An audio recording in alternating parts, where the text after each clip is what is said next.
कारण जोपर्यंत तुमच्याकडे पर्याय आहे तोपर्यंत तुम्ही पूर्ण ताकदीनं पूर्ण क्षमतेनं त्या रस्त्यावर चालूच नाही शकत. ही सगळ्यात मोठी गोष्ट आहे. आम्ही एखादा प्रयत्न करतो, अपयशी ठरतो आणि नंतर सरळ नाही, आपल्याला जमणारच नाही. आहे काय? एडिसनने 99 प्रयोग केले, अपयशी ठरला. 100व्या प्रयोगावेळी तो यशस्वी झाला. त्याला विचारलं, हे 99 प्रयोग वाया गेले असं तुम्हाला नाही का वाटत? तो म्हणला, अजिबात नाही. या 99 प्रयोगानेच मला शिकवलं योग्य कसं करायचं, तेव्हा मी 100व्या वेळी यशस्वी झालो.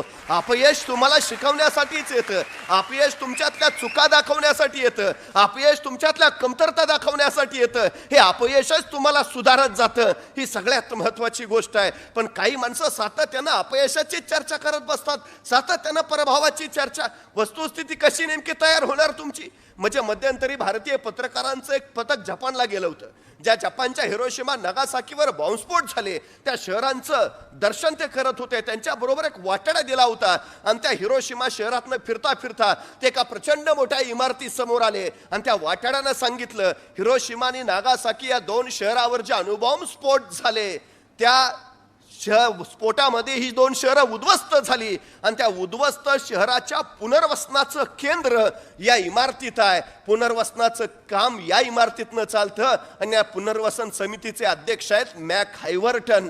भारतीय पत्रकारांना आश्चर्य वाटलं, अरे ज्या मॅक हायवर्टनमुळे तुमच्या हिरोशिमा नागासाकीवर अणुबॉम्ब पडले त्याच मॅक हायवर्टनला तुम्ही पुनर्वसन समितीचं अध्यक्षपद कसं काय देता? तो जपानी वाटाड्यात शांतपणे म्हणाला, जपानी माणूस पराभवाची वारंवार चर्चा करत नाही. हे जपानी माणसाच्या यशाचं सगळ्यात मोठं. पराभवाची वारंवार, कुठे चुकलो सात चूक सुधारायची, पुढे जायचं, सातत्यानं त्याची चर्चा नाही करत बसायची. जपान सगळ्या क्षेत्रामध्ये का पुढे आहे याचं कारण सगळ्यात ती माणसं पराभवाला फार महत्वच देत नाहीत. महत्व द्यायचं झालं तर विजयाला महत्व द्या, महत्व द्यायचं झालं तर तुमच्या यशाला महत्व द्या. पराभवाला कसलं महत्व देता? हा, त्याच्यातून शिका, सुधारा आणि पुढे चालू लागा. हा सगळ्यात महत्वाचा विषय. एक वाट बंद झाली दुसरी वाट नाही असं होत नाही कधी. निश्चितपणे आपण काही गोष्टी लक्षात ठेवल्या पाहिजेत. एका क्षेत्रामध्ये घुसला, चालत राहिला तर पोचल्याशिवाय माघारी फिरायचं नाही. ही भूमिका जोपर्यंत तुम्ही घेत नाही तोपर्यंत तिथं पोचत नाही. ज्या माणसाकडे दुसरे पर्याय उपलब्ध असतात ती माणसं त्या क्षेत्रामध्ये कधीही यशस्वी होऊ शकत नाहीत. ही सगळ्यात मोठी गोष्ट आहे. म्हणजे आमचा तानाजी कोंढाणा घ्यायला गेला आणि लढता लढता तानाजी मरला आणि बघता बघता सगळं मग आपलं मराठी सैन्य पळून यायला लागलं. आता किल्ला गेला, तानाजी मेला. त्यावेळी तानाजीचा भाऊ सूर्याजी त्यांनी काय केलं, गडावरनं खाली उतरणारे दोर पहिल्यांदा कापून टाकले. आता लढा नाहीतर गडावरनं उड्या टाकून मरा, 2च पर्याय ठेवले. मराठी सैनिकांनी मरणं नाही, लढणं पसंत केलं आणि कोंढाणा जिंकला. परत फिरायच्या सगळ्या दोऱ्या पहिल्यांदा कापून टाका. यायचंय ना इकडं, सगळे दोर कापून टाका. घुसला ना, सगळे रस्ते कापून टाका, सगळे दोर. आता फिरायचं नाही, जोपर्यंत जिंकत नाही तोपर्यंत फिरायचं नाही. ही गोष्ट आपण निश्चितपणे लक्षात घेतली पाहिजे.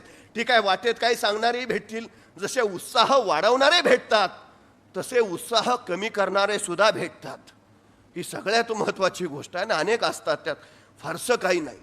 पण एका माणसानं एका पर्वताच्या सुळक्यावर पाऊल ठेवलं, तो तिथून खाली उतरला आणि सगळ्यांनी त्याला विचारलं, अरे कसं काय जमलं तुला, कसं काय जमलं तुला, कसं काय जमलं तुला? म्हणे का नाही ना यार, तिथं कुणी जाऊ शकत नाही, तिथं कुणी जाऊ शकत नाही, तुला कसं काय जमलं? तो शांतपणे म्हणाला, तिथं कुणी जाऊ शकत नाही हेच मला माहिती नव्हतं म्हणून मी पोहोचलो.